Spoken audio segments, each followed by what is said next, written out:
Boa tarde, mais uma vez, estamos aqui para falar sobre epidemiologia de doenças de plantas, triângulo, tetraedro e pirâmide da doença, além de conceitos de endemia, epidemia e pandemia na disciplina de manejo agroecológico de fitoparasitas 1.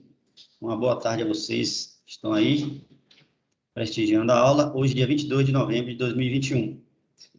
Bom, já é sabido por vocês que a aula está sendo gravada e vai ficar disponível nesse canal aí, Vinícius Reis, _ oficial, para que vocês possam tirar dúvidas, se assim desejarem, tá bom? Bom, qual é o objetivo da nossa aula de hoje aqui? É fazer com que vocês possam conhecer os agentes que interagem e provocam doenças em plantas. E, portanto, o que é que vocês podem ganhar com essa aula, né? Com esse conteúdo aí da aula de hoje?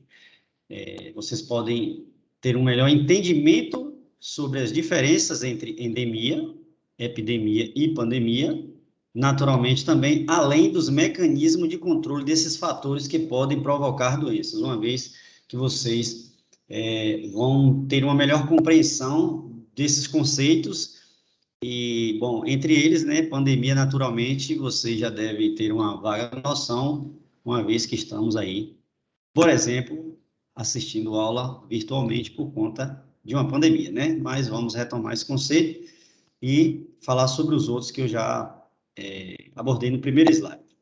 Qualquer dúvida, estamos aqui à disposição. É importante interagir para que vocês não fiquem com dúvidas.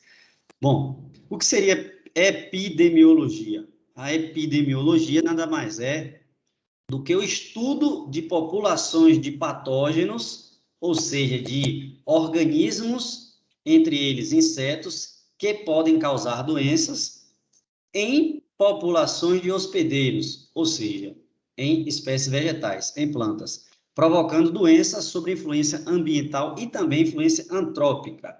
Resumindo, a epidemiologia é um ramo da ciência que se dedica a estudar populações de patógenos em populações de hospedeiros, provocando doença sob a influência ambiental e antrópica.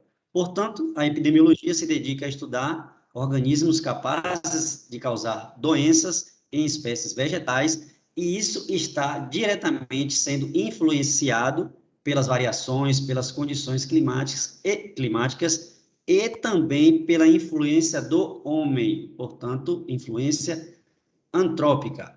Ao ver uma imagem como essas que vocês estão vendo aí na tela, é muito fácil conseguir imaginar como a influência antrópica e, por consequência, também influência ambiental pode ter algum fator de responsabilidade sobre a epidemiologia, ou seja, sobre o estudo de populações de patógenos em populações de hospedeiros.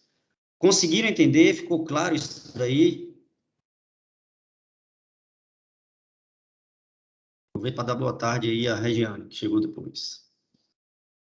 Entenderam que... Boa tarde. Entenderam o que é epidemiologia? Sim, professor. Então, ótimo. Jefferson, conseguiria dar um exemplo de como a influência antrópica pode estar sendo um fator responsável pela epidemiologia, se a gente considerar apenas essa imagem aqui, ó?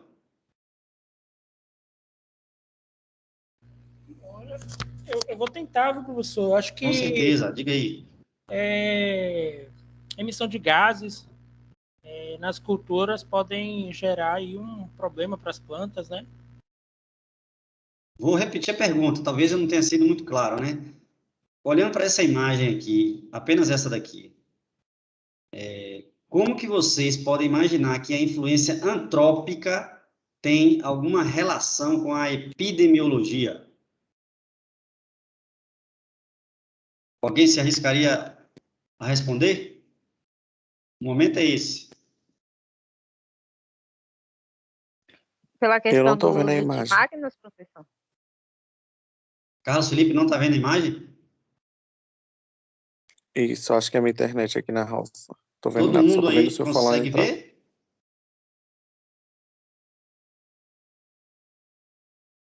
Todo mundo consegue ver, gente? Eu tô vendo a Eu tô imagem. conseguindo ver, professor. Ô, Carlos, então pode ser que seja sua imagem. Tente atualizar aí para ver se volta. Mas alguém ia falar aí, enquanto o Carlos Felipe dá uma atualizada aí na página dele, alguém pode responder? Eu não sei, professor, mas eu acho que é pela questão do uso da máquina. Também, também. Observe aí. Bom, antes de eu falar, alguém mais quer acrescentar?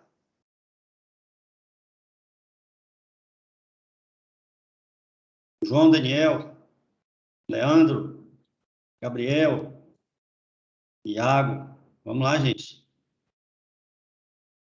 Iago informa aqui que o transporte de patógeno vindo de outros ambientes. Pode falar, Leandro. A influência antrópica seria pela influência do homem, né? Isto. Então, talvez o uso de insumos químicos pode ser um complemento.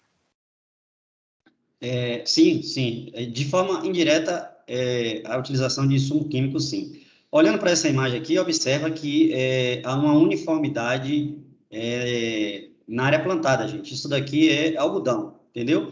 Então, como que o homem influencia nesse ambiente? Como que a influência antrópica está agindo aí? Bom, o ambiente, ele foi modificado pelo homem no sentido de que você tem uma perda de biodiversidade ao introduzir uma cultura só, uma monocultura.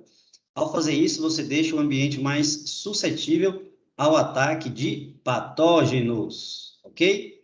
Então, quando há a influência do homem, nesse caso aqui, afetando de forma negativa a biodiversidade, você tem uma uniformidade da área plantada e, consequentemente, você vai ter uma maior prevalência de insetos que podem causar danos a essa cultura, insetos considerados praga. Você tem maior probabilidade de que surjam pragas e ou doenças, e essas doenças, esses insetos considerados pragas, uma vez instalados aí, eles vão conseguir se espalhar de uma forma muito rápida. A velocidade da infestação da doença vai ser muito rápida, porque você vai ter uma uniformidade em toda a sua área. Então, a influência antrópica nesses ambientes onde você tem condições uniformes, como a gente está vendo aqui na imagem, ela influencia diretamente no aumento da população de patógenos. Considerando que a epidemiologia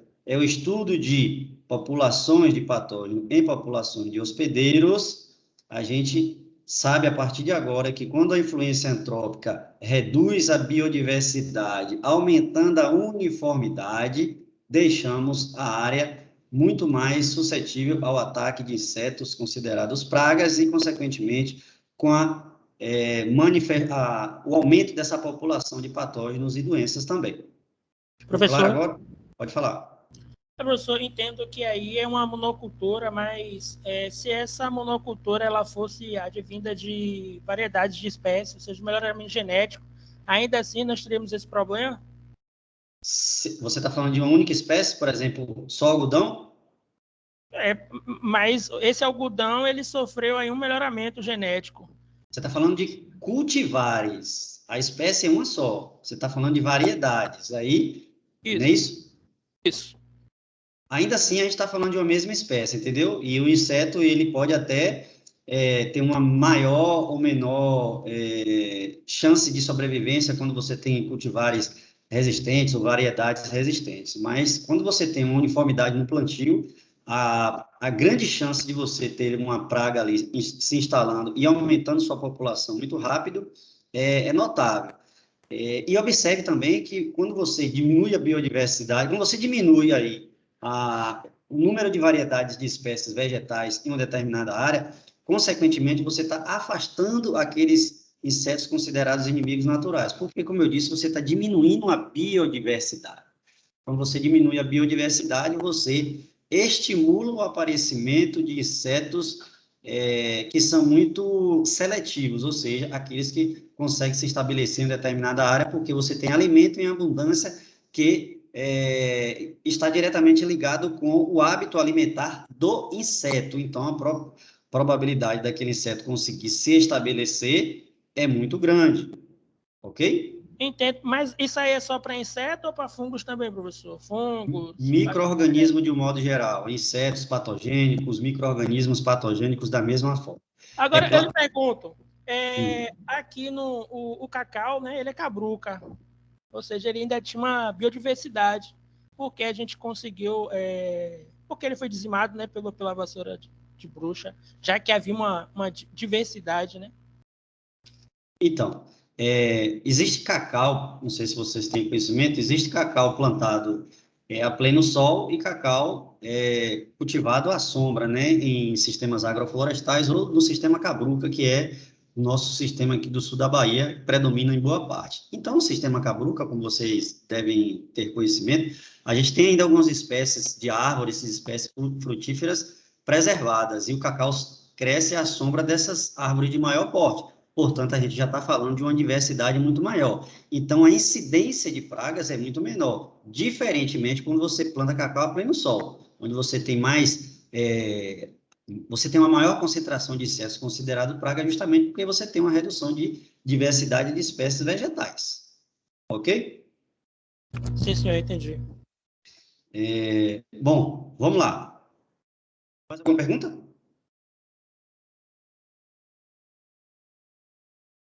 Não, Não? professor, Posso pode seguir? prosseguir. Tá bom, então. Bom, considerando isso que eu falei, especialmente com essa questão, aí, com esses dois exemplos do algodão e do cacau, observe bem essa situação. Esporos de Alternaria tomatícola ou Alternaria solane são disseminados pelo vento e se depositam em plantas de café. Caso vocês não recordem, esporos são estruturas de reprodução de fungos. Se a gente fizer um comparativo com espécies vegetais, a espécie vegetal, ela se reproduz, ela perpetua sua espécie através de sementes. Através de sementes, você dá origem a novos seres. Semente germina e produz novas plantas. Então, o esporo é o equivalente à semente. Então, é a partir do esporo que um novo fungo consegue dar origem a um novo ser. Repetindo. Pensa na seguinte situação: esporos, que são estrutura de reprodução de fungos da espécie Alternaria tomatícola ou Alternaria solane, são disseminados pelo vento e se depositam em plantas de café. Pergunto: irá ocorrer doença nas plantas de café? Sim ou não?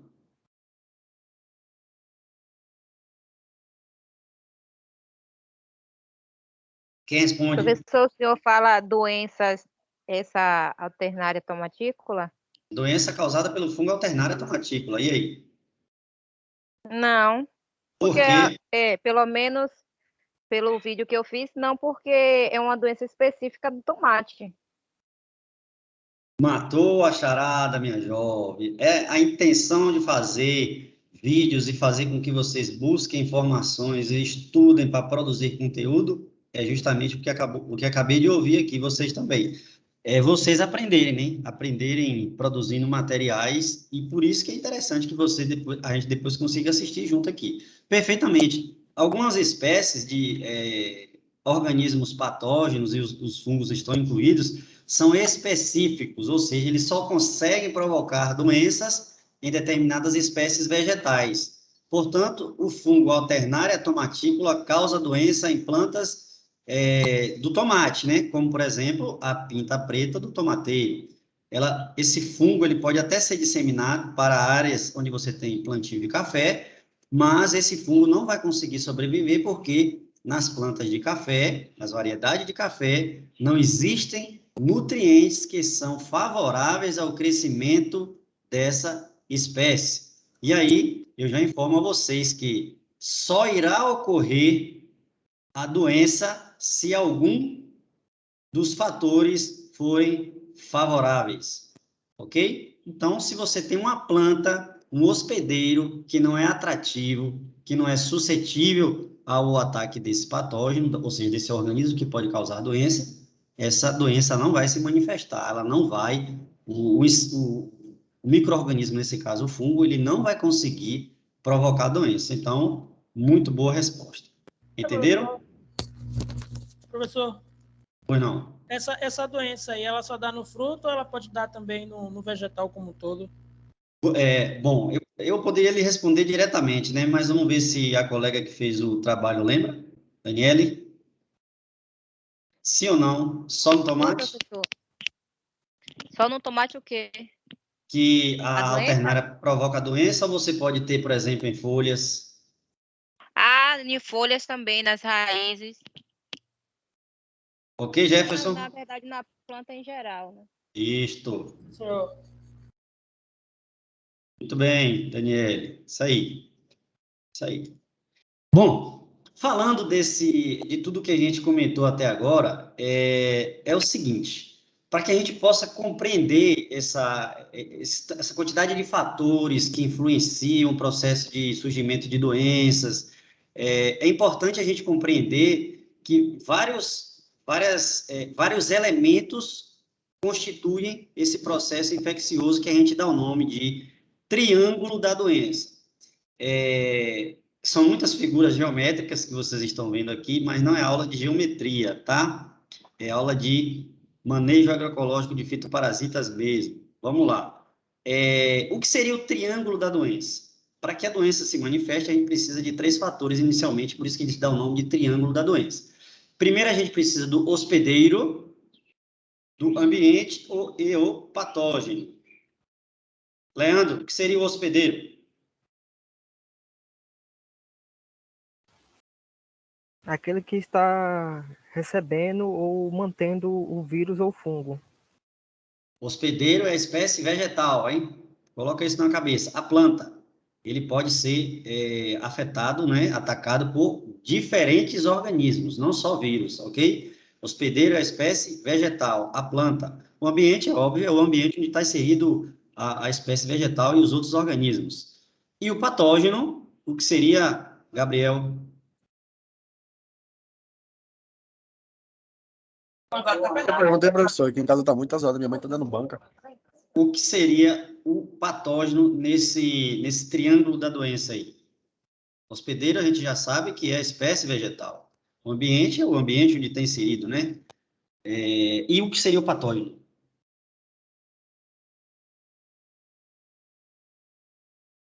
Patógeno seria, no caso, o transmissor da doença? Um organismo que é capaz de causar doença, Isso. certo? Então vamos lá. Um exemplo de um patógeno, um fungo, um vírus, ok? Então, é o organismo que é capaz de causar doença. Então, para que você tenha constituído o triângulo da doença, a gente precisa de reunir essas 3 condições: hospedeiro, ambiente e o patógeno, para que a gente tenha as lesões e, consequentemente, a planta, a espécie vegetal, ela tenha o seu desempenho afetado. Mas não somente isso, não basta ter o hospedeiro, o ambiente e o patógeno. É importante que o hospedeiro ele seja suscetível, que o patógeno seja virulento e que o ambiente seja favorável. O que é que eu estou querendo dizer com isso? Que para que a gente tenha o aparecimento de lesões e de doenças, o triângulo da doença, precisa que o hospedeiro seja suscetível, ou seja, ele seja vulnerável ao ataque do patógeno. Ou seja, que o patógeno consiga causar doença, porque o hospedeiro é suscetível. Se o hospedeiro ele for resistente, o processo de infecção de doença não vai acontecer. Então, e o patógeno, ele precisa ser virulento, ou seja, ele precisa ser capaz de provocar doença, de provocar lesão, de provocar dano no hospedeiro, na espécie vegetal. E, por fim, o ambiente precisa ser favorável, ou seja, você precisa reunir condições, por exemplo, em termos de umidade, para que aquele patógeno, aquele micro-organismo, ele consiga se manifestar naquela área, ou, pelo contrário, você tem um ambiente com baixa pluviosidade. Então, as condições reunidas que favorecem o processo infeccioso, o processo de proliferação de uma doença, é o seguinte: o hospedeiro precisa ser suscetível, o patógeno precisa ser virulento e o ambiente tem que ser favorável. Entenderam? Ô, professor, no caso, alguns insetos, eles entrariam nesse termo de patógeno, por exemplo, os pulgões, que causam doença na acerola. Ele pode se encaixar diretamente aí como patógeno, mas também como um exemplo da terceira figura geométrica que eu vou falar aí, que é a pirâmide. Mas sim, diretamente sim, viu, Gabriel? Se o pulgão agir de forma direta, provocando dano direto, ele é o patógeno, sim. É o inseto, ok? Isso, porque pelo meu vídeo, tipo, o pulgão, ele causa meio que deteriorização na planta como um todo. Então, Seu exemplo foi da acerola, não é isso? isso. Pois é. Ele pode atacar de forma direta ou de forma indireta. Daqui a pouco eu explico esse exemplo, tá bom? Vamos lá. O segundo exemplo aqui seria o tetraedro. Além desses três fatores, ou desses três elementos que a gente acabou de observar aqui no que diz respeito ao triângulo da doença, ou seja, hospedeiro, ambiente e patógeno, a gente tem um quarto fator, que seria a influência antrópica, ou seja, o homem. E aí, portanto, eu fiz questão de colocar essa imagem aqui. Então, nós temos aqui, mais uma vez, uma área onde você só observa o plantio de uma única espécie vegetal, o coco, né? Coqueiro. E aí você tem uma uniformidade do plantio. Isso acontece de forma natural no ambiente? Obviamente que não. Houve a influência do homem aí no ambiente. Ele modificou o ambiente para suas necessidades, inclusive com finalidade econômica, naturalmente, mas houve uma interferência do homem aí. E aí você tem uma pressão no ambiente, onde você cria uma uniformidade na sua área e, portanto, o tetraedro da doença ele é representado, além de hospedeiro, ambiente e patógeno, pela influência do homem, ok? Além dos três fatores vistos no triângulo da doença, o tetraedro ainda inclui a influência antrópica, ou seja, o homem interferindo na área para manipular a vegetação em seu benefício. Entenderam? Entendeu, Tainá? Sim, professor. Tá muito bem. Por fim, em relação a esse processo de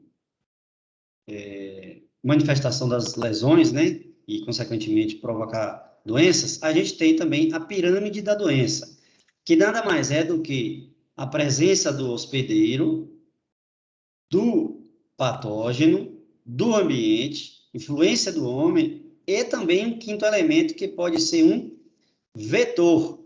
Então, Gabriel, respondendo a sua pergunta, imagine que você tem um produtor que desmatou uma área considerável aí, vamos imaginar aí 10 hectares, e nesses 10 hectares ele plantou acerolas, aceroleiras, né? A planta, nesses 10 hectares. Então, a gente tem aí o ambiente que começa a se tornar favorável, né?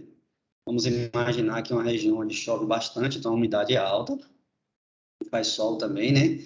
O hospedeiro, ou seja, as plantas de acerola, elas têm são vulneráveis, né, ao ataque de alguns insetos e micro-organismos, como fungos. Temos patógeno envolvido aí, ou seja, organismos que podem causar doença. O homem, a gente já sabe, né, que desmatou essa área exemplificada, né, 10 hectares. E temos o vetor.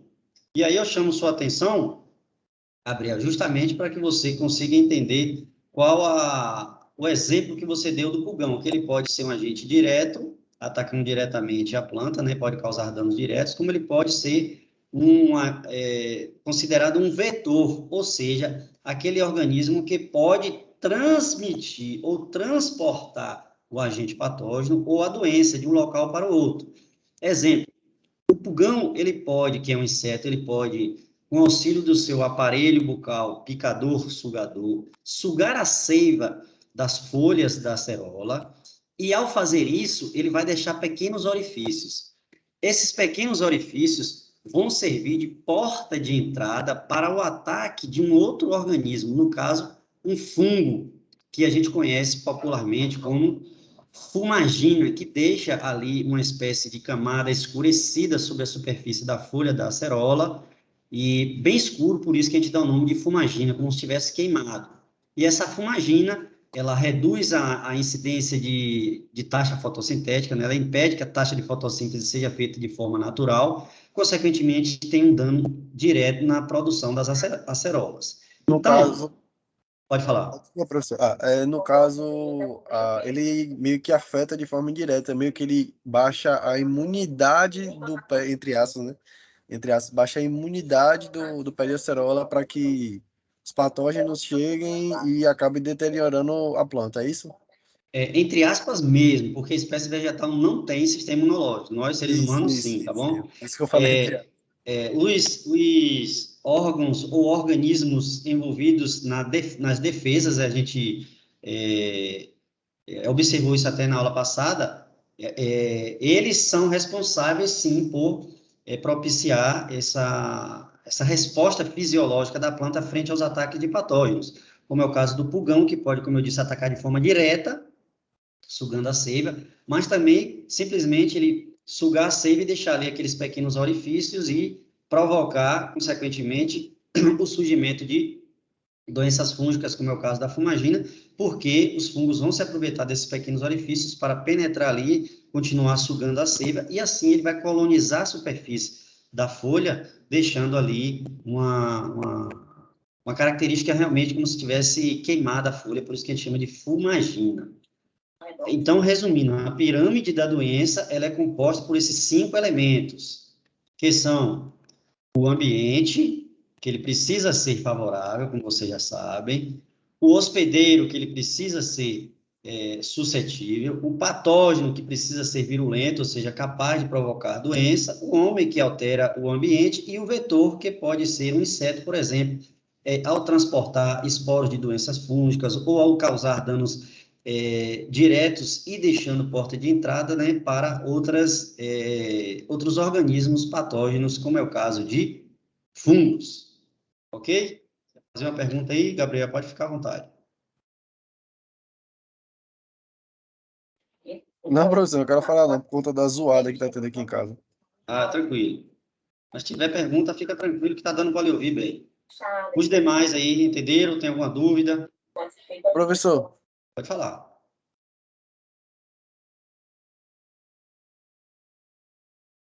Pode falar. no caso, a mosca amarela, e aqui, no caso, é a mosca da fruta, ela atinge de forma direta o fruto. Ela danifica de forma direta a planta como um todo, ou é que nem o pulgão, meio lá, meio cá? Não, a mosca tem um dano direto também. Veja, o pulgão tem um dano direto, que é sugar a seiva. E também tem um dano indireto, porque ele está ali deixando possibilidades de outros organismos patógenos provocarem doenças, como é o caso da fumagina, entendeu? Mas no caso da mosca, sim, o dano é direto. Entendi. Alguém mais tem dúvida? Professor, Pode falar. o senhor falou aí que a ação antrópica é apenas na modificação do ambiente, né? Não necessariamente. Influência antrópica significa dizer que o homem, ele alterou o ambiente. Quando a gente fala influência antrópica, é a ação do homem em algum ambiente, em algum local. Pronto. Entendeu? Eu estava olhando aqui algumas coisas voltadas, né? A questão de guerra biológica, né? Às vezes um determinado país acaba entrando no outro e colocando alguns agentes bióticos para poder, sei lá, diminuir a safra, enfim. Isso aí também poderia ser uma ação antrópica, né? Quais seriam Criminosa, outras, né? inclusive. O senhor poderia falar também um pouquinho para a gente com relação a essa questão, né? Como é que é feito o combate, se é de fato, se é feito. Bom, sim, vou falar, inclusive, mais para o finalzinho da nossa aula aqui sobre isso, sim. A guerra comercial é um negócio que é algo que acontece, algumas vezes de forma velada, ou seja, escondida, outras vezes nem tanto. Então, Quando você tem regiões, né, países onde se observa um incremento financeiro, um aporte financeiro grande com relação à agricultura, é claro que isso abre os olhos de outros países e outras regiões que competem pelo mesmo produto comercial. Então, afirmar categoricamente a gente não pode porque não tem prova, né? Então, acusar de forma sem ter prova é ser leviano, né? Mas já existem histórias, inclusive aqui na nossa própria região, sobre a cultura do cacau, que trata sobre a introdução criminosa do fungo da vassoura de bruxa na nossa região, porque era uma das regiões mais produtoras, em termos mundiais, produtora de chocolate, né? Então, é, essa ação de introduzir, segundo relatos, né, ela foi feita pelo homem.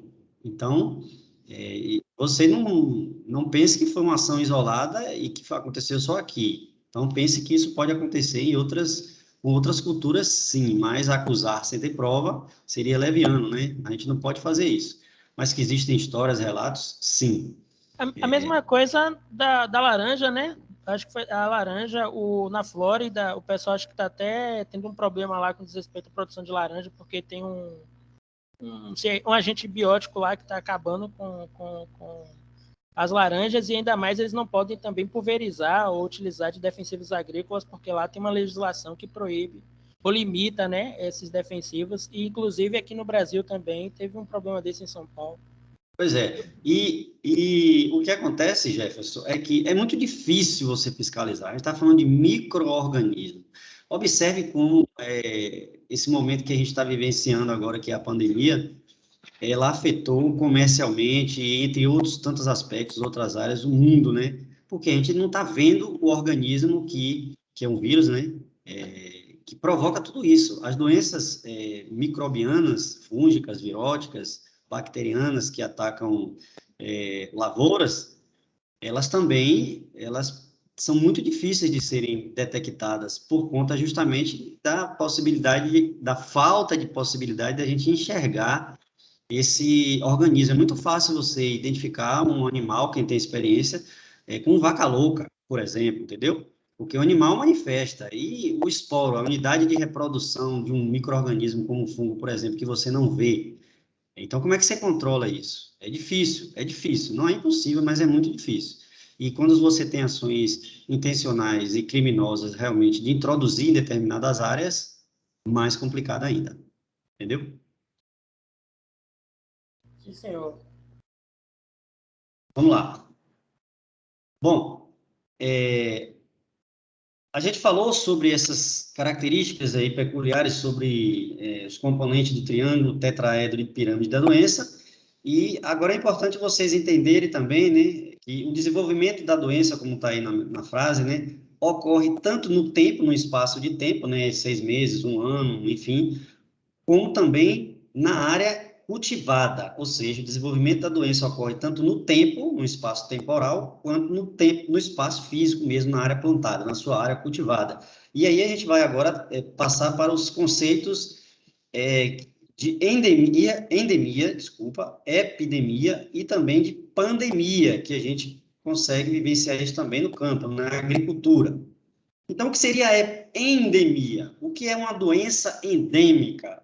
Quando eu digo para você, por exemplo, a ferrugem da soja é um exemplo, tá? A ferrugem da soja é uma doença endêmica da região oeste da Bahia. Eu estou querendo dizer que a ferrugem da soja, ela sempre está presente ali naquela área, no município, por exemplo, de Barreiras, de Luiz Eduardo Magalhães. Mas não necessariamente essa doença, ela aumenta, ou seja, em termos de área, ok? Endemia, portanto, significa dizer que a doença sempre está presente na área, mas não necessariamente essa área aumenta. A doença aumenta na área plantada. Ok? Entenderam o conceito de endemia? Ficou claro?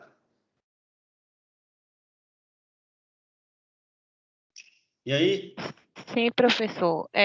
Será que é o mesmo de dizer que está localizada só no local que foi plantado? Endemia é isso. Partindo para o segundo conceito, epidemia. A epidemia consiste... Opa, desculpa. A epidemia consiste simplesmente na doença. A doença, né, ela está ali na sua área, mas você observa aí ano após ano, né, safra após safra, que essa doença ela vem ganhando espaço, ela vem aumentando, né? Então, a epidemia é quando há aumento da doença numa população de plantas, tanto em termos de intensidade, ou seja, a quantidade de plantas que foram afetadas, como também de severidade, ou seja, os danos provocados pela doença. No tempo, ou seja, em um ano de plantio, 2 anos, né, da sua safra, e bem como também na sua área plantada. Portanto, epidemia, você observa o aumento da doença na sua área plantada, no espaço temporal, ou seja, no tempo, e também você observa uma maior intensidade, maior número de plantas afetadas e na severidade, ou seja, a capacidade que aquela doença tem de causar danos nas plantas afetadas. A diferença de endemia para epidemia é que a endemia está restrita a determinada área, mas não necessariamente essa doença ela aumenta de tamanho. No caso da epidemia, não. A gente observa aí o tamanho, intensidade e severidade dos danos na sua área plantada, seja na área plantada em termos de espaço físico, como também em termos de tempo, né? Quantidade de tempo, meses, anos. Ok?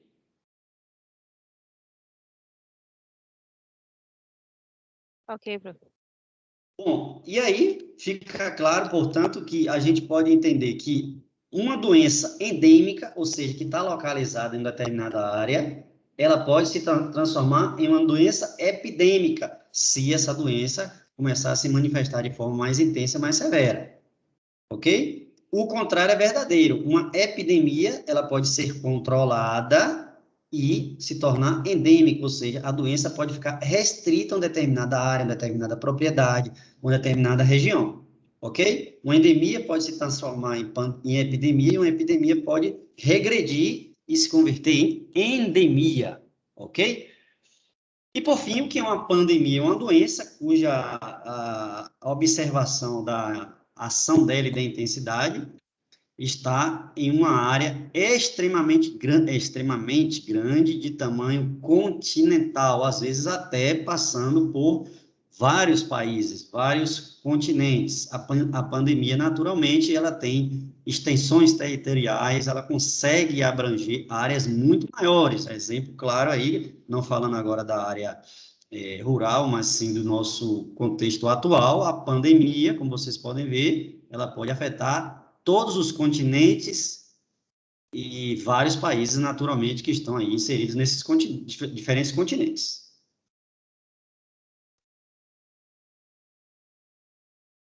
Regiane, Ícaro, Gabriel, Carlos Felipe, os demais aí, entenderam os conceitos diferentes aí? Eu sim, prof. Tudo tranquilo? Sim, prof. Professor. Praga quarentenária tem a ver com alguma dessas questões aí?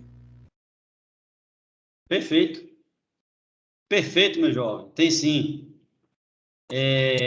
Veja bem. Próximo. Espera aí, só um segundo aí. É o nosso próximo slide aí. Considerando isso que a gente falou aí sobre endemia, epidemia e pandemia, analisem, consigam aí, tentem pelo menos, né, imaginar o papel desses agentes fiscalizadores aí, ó, das agências de fiscalização que a gente tem aqui, por exemplo, na Bahia, né, como é o caso da ADAB.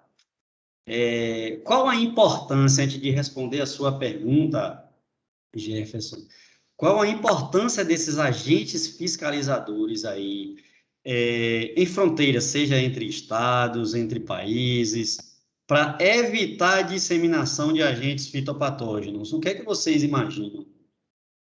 Qual a importância desses agentes de fiscalização aí, considerando esses conceitos que a gente acabou de abordar de endemia, epidemia e pandemia? Isso é uma questão de avaliação aí. O que é que você responderia, Tainá?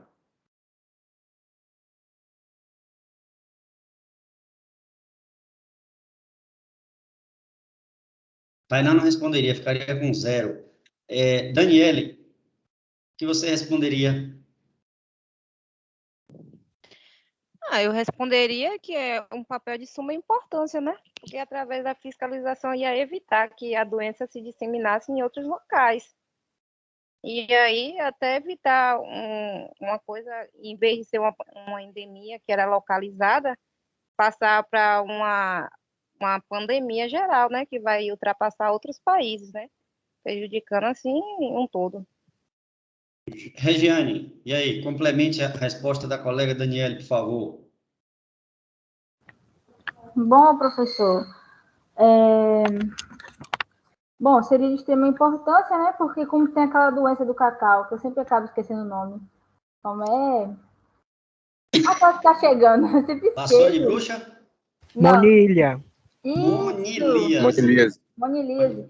Então, como ela tá, Daniela está falando, nosso colega, né? De extrema importância ter essa fiscalização para poder evitar, né, esses desastres aí, porque uma situação dessa é bem feia, porque se a da bruxa do cacau, né? A cacau já foi Vassoura de ruim, bruxa. a vassoura de bruxa, isso. Já foi ruim, agora imagina se expandir mais uma doença dessa, da monilíase. Então, é de suma importância mesmo ter essa fiscalização. Bem colocado.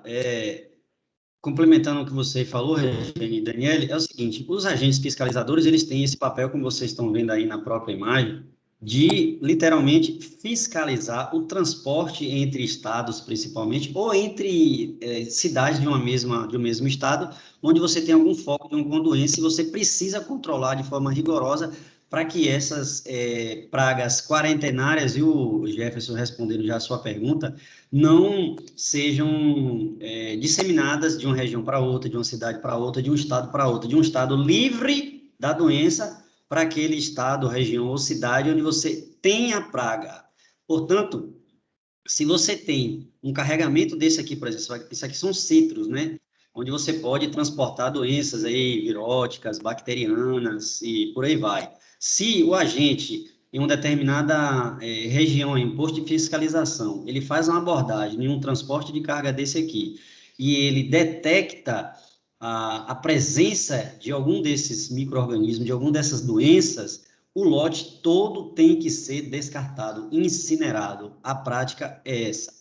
Assim serve para animais também, doenças em animais. Por que vocês acham que todo ano a gente passa por aquelas campanhas aí de vacinação contra a febre aftosa e tudo mais? Para que você consiga vender a carne, né, o produto, para outros estados e até exportar para outros países. Mas para isso você tem que estar com a zona livre daquela doença.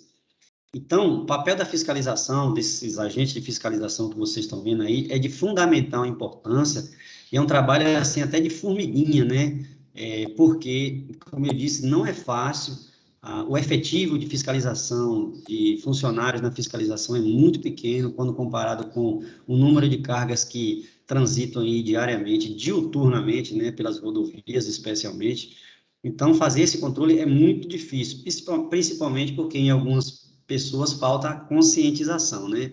Que se você transporta materiais infectados com insetos ou com doenças de uma região que está infectada para uma região livre, naturalmente a doença vai se espalhar. E aí, aproveitando para falar sobre o exemplo citado da monilíase, que é a doença provocada pelo fungo Monilióftora perniciosa, que causa a doença monilíase na vassoura, no cacau, desculpa, é uma doença muito séria, porque é uma doença que ataca especialmente o fruto e que é a parte comercializável, né? Uma das partes comercializáveis do cacaueiro. E essa doença, tudo indica que entrou no Brasil, vindo do Peru. Então, veio de um país vizinho nosso aqui, na região norte, né? Salvo engano, em uma cidade do Acre, ou foi Rondônia, e aí aquela área foi isolada, mas, enfim, ou foi Roraima, uma dessas fronteiras aqui, Acre, Rondônia ou Acre. Roraima. Eu acho que foi Acre, acho que foi Acre. Ah, isso, a cidade é chamada Cruzeiro do Sul, no Acre. Enfim, só que o trabalho não para agora. Por que não para agora? Porque, como eu disse, a doença ataca o fruto, Foi isolada a área, eliminado algumas plantas que tinham sintomas. Só que, como ataca o fruto, a gente só pode ter certeza que essa doença ela foi eliminada ali na região na próxima safra, quando a planta produzir novos frutos, e aí observar se esses frutos ele tem estruturas, sinais ou sintomas da doença. Se não tiver, a gente pode dizer que a doença está controlada. E isso tem que permanecer ao longo de 2 safras aí, 2 anos ainda, para que a gente consiga erradicar uma doença que entrou ali pelas fronteiras, e a gente sabe que esse transporte, como eu acabei de dizer aí, ele é constante, e a fiscalização, ela não é feita como deveria ser. Não estou ocupando a fiscalização, os agentes fiscalizadores. Eu estou dizendo de forma direta que o número de agentes de fiscalização é muito, muito pequeno para a quantidade de trabalho que eles precisam fazer. Como eu disse, eles fazem um trabalho de formiguinha, às vezes até parecendo que está enxugando gelo, né? Mas, enfim, o papel dos agentes de fiscalização é fundamental para garantir que essas doenças elas não transitem de uma região infectada para uma área livre de doença ou de patógenos que, consequentemente, vão afetar negativamente a produção de uma cidade, de uma região, até de um país, provocando danos sérios, né? Pode falar. Professor, o Brasil ele é um país diferente. Diferente em que sentido? Porque, apesar de ter, né, dimensões continentais, deveria ser um país, vamos dizer, agrícola, né? Um país agrícola. É uma aptidão E deveria ter gestões governamentais para essa área, principalmente no que diz respeito a fitossanidades, né? A barreiras fitossanitárias. E eu, sinceramente, nunca vi. Eu nunca vi. Aí eu vou lhe dizer, aqui na região, no sul da Bahia, onde a gente tinha uma alta produção de cacau, como o senhor colocou, éramos o segundo no mundo a produzir cacau, e aí, de repente, é a vassoura de bruxa e fica por isso mesmo. É difícil. Políticas governamentais, falar de política governamental é sempre complicado, complicado não, complexo, porque a gente sabe o que precisa ser feito, mas, como eu repito, o efetivo de pessoas que se dedicam a trabalhar é muito pequeno para a quantidade de trabalho que se tem. Então, agora sim, diferentemente do que aconteceu com a vassoura de bruxa, até pelo conhecimento que foi adquirido na época da doença, né? As ações estão sendo muito mais enérgicas, vamos dizer assim, num curto espaço de tempo em relação à monilias. E isso é bom. Isso é bom porque é a experiência que foi adquirida em relação ao primeiro grande problema que se teve na região, que foi a introdução da vassoura de bruxa, né? Então, a gente espera que realmente não chegue, que os agentes estejam preparados para atuar e que exista o adequado treinamento das pessoas para fazer essas fiscalizações, conhecer um pouco mais da doença, disseminar informação, como que se identifica essa doença nas plantas e como que se deve agir de forma correta para eliminar essa doença, caso ela venha a chegar, que a gente espera que não chegue em outros estados do Brasil e tampouco aqui na Bahia. Ok, gente?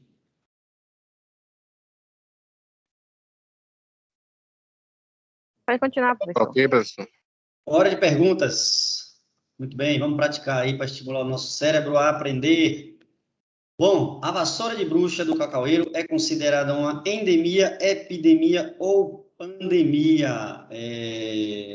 Deixa eu ver. Tainá, você está aí? Minha Tô, jovem. professor. Então, por favor, responda a primeira questão. Eu acho que é uma epidemia. Explique. Porque eu não sei, na verdade, eu não sei se. Deixa eu fazer uma pergunta para o senhor. Nos outros países tem a vassoura de bruxa também? Tem. Ah, então é pandemia, então. Deixa eu ver aqui. João Daniel, concorda com a colega? A partir do momento que tem em outros países, eu creio que seja uma pandemia, professor. Até o meu conhecimento eu achava que era uma epidemia. Eu também pensei que era só no Brasil, não sabia que era no. Regiane, o que você acha? Eu creio que é pandemia. Mais alguém? Leandro, o que você acha? Olha, num contexto geral, dá para dizer que é uma pandemia, mas eu vou ficar em epidemia com os países da América aqui do Sul. Porque, pelo que eu lembro, eu não vi muitos documentos dizendo que nos outros países tem um grande contágio de vassoura de bruxa, ou se tem, posso ter me passado e não visto. Mas Gabriel, assim. é sempre no contexto países da América do Sul, Chile, Argentina, nossos vizinhos. Gabriel, o que você acha?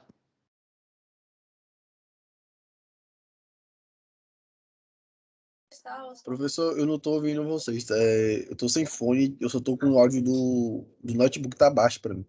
Eu queria que você me responda, vê se você consegue ouvir aí. A primeira questão aí, a vassoura de bruxa é considerada uma endemia, epidemia ou pandemia? Ouviu? Ouvi. E aí? Rapaz, eu acho que entra como epidemia, professor. Carlos Felipe?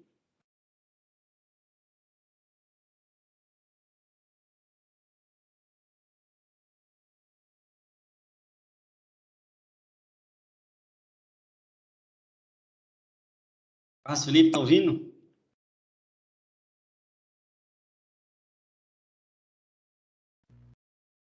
Parece que não. Daniele, consegue ouvir? Consigo, professor. E aí? Eu acho que é uma epidemia. Explique aí. Eu acho que é uma epidemia porque, assim, pelo menos a explicação que o senhor deu de endemia e epidemia, por exemplo, a vassoura de bruxa, em alguns locais, ela já é controlada, entendeu? Então, eu acredito que seja uma epidemia, até porque em alguns lugares é mais favorável do que o outro, entendeu? Então, eu acho que é uma epidemia, apesar de já ter atravessado fronteiras, né? Mas não sei. Então, o que acontece? Deixa eu Oi? responder. Sim, fala aí. Eu diria depende. Se a gente for olhar o Brasil, onde o sul da Bahia tinha 90% da produção nacional, é uma pandemia. Aí não tem como dizer que não. Agora, se for observar no contexto do mundo, nos lugares assim, o Brasil hoje está em 6º lugar na produção de cacau. Nos lugares onde não há vassoura de bruxa, é uma produção gigantesca. Então, eu diria que talvez nesses lugares fosse epidêmico. Mas aqui no Brasil, com certeza, foi pandemia. É o quê? No Brasil, você falou? Não ouvi. Com certeza foi pandemia. No Brasil, uma pandemia?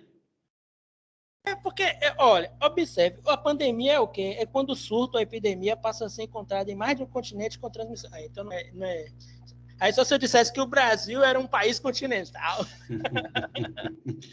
Não, veja bem, sim, existe a doença da vassoura em alguns países da América do Sul, entendeu?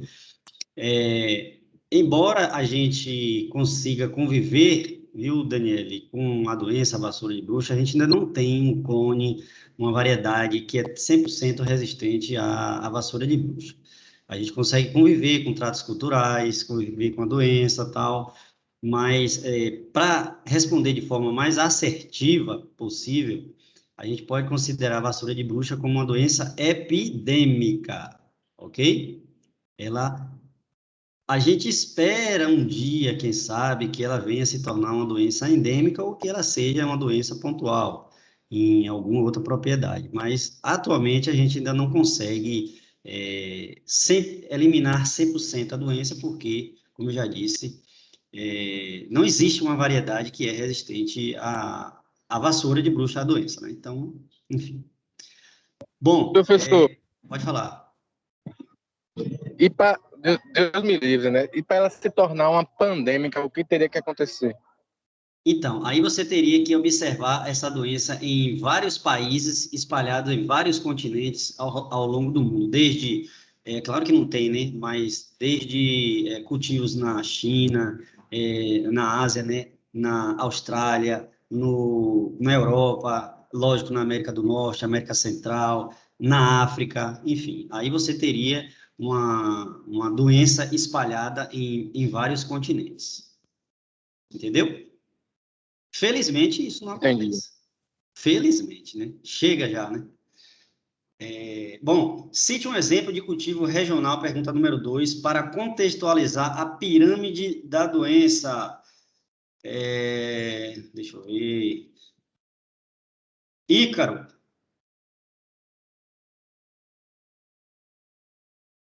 Você escuta, Ícaro?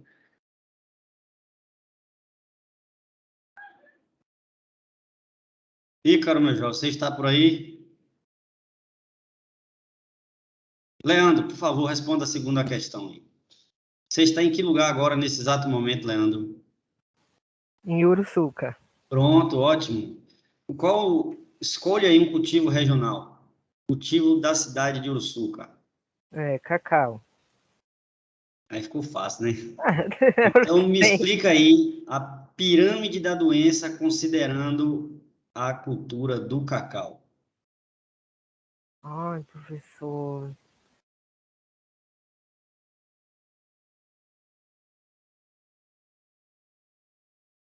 E aí?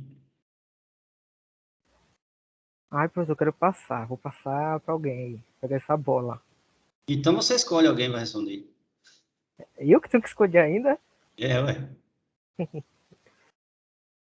Escolhe aí alguém para lhe ajudar. Regiane. A Felizarda. Regiane. Você está Bom, onde mesmo, Regiane? Que cidade? em Uruçuca também, professor. Então tá bom. Então me fala aí um exemplo aí da pirâmide do cacau. Bom, aí a pirâmide ela é composta pela parte do ambiente, Isto, ambiente, o hospedeiro, hospedeiro, um organismo que seja invasor e que cause a doença. E aí, no caso, seria a vassoura de bruxa. o fungo, Moniliófera perniciosa. O nome da doença é que é vassoura. Vassoura. Isso aí. Sim, mas aí você falou do triângulo, né? O ambiente, a planta e o patógeno. Faltam dois fatores. O homem, eu acho. E, deixa eu ver. Aí a parte da lesão. Não, lesão não. Vetor. Ouviu? Ouvi. Qual seria o vetor? Deixa eu ver. Agora deu branco. Pronto, então deixa eu lhe ajudar. Ó, o ambiente, ele precisa ser favorável, ou seja, a gente está numa região aí de Uruçuca, onde chove bastante, a umidade é alta, ou seja, estimula o aparecimento de doenças fúngicas. Primeiro fator. Segundo, o hospedeiro ele tem que ser suscetível. A gente, como eu acabei de falar, não existem plantas cacaueiros que são resistentes à vassoura. Então, já dois fatores favoráveis. Terceiro, a gente precisa ter um patógeno virulento, ou seja, o fungo Moniliófita perniciosa é capaz de causar a doença. Quarto fator, influência do homem ao desmatar e introduzir a cultura do cacau, ou seja, uma cultura só, ou muitas plantas de uma mesma espécie para que você crie uma uniformidade do plantio, atraindo aí mais insetos e doenças. E o quinto fator é o vetor. E aí eu gostaria de chamar a atenção, já que vocês escolheram a cultura do cacau, para o seguinte: o vetor, gente, não apenas é um inseto, ok? O que é um vetor? É aquilo que transporta o agente patogênico ou estrutura que vai causar alguma doença. Esse vetor pode ser água de chuva, ele pode ser um inseto, ok? Mas ele pode ser a bota que você usa, o facão que você usa, a própria roupa que você usa transitando de uma área onde você tem doença para uma área onde você não tem doença. Então, por exemplo, se você faz a poda de espécies de cacaueiro com vassoura e depois você vai para uma área fazer uma condução de poda, de formação de uma planta, você naturalmente está sendo o vetor, as suas ferramentas estão atuando como vetor, transportando a doença de um local onde tem infestação de vassoura para uma área onde você não tem vassoura de bruxa. Ok? Professor, Pois não. aqui na fazenda que eu trabalho, o administrador faz um controle para essas situações. O material que trabalha em uma área, quando vai para outra, é totalmente limpo. Os canivetes de clonagem só são usados para clonagem.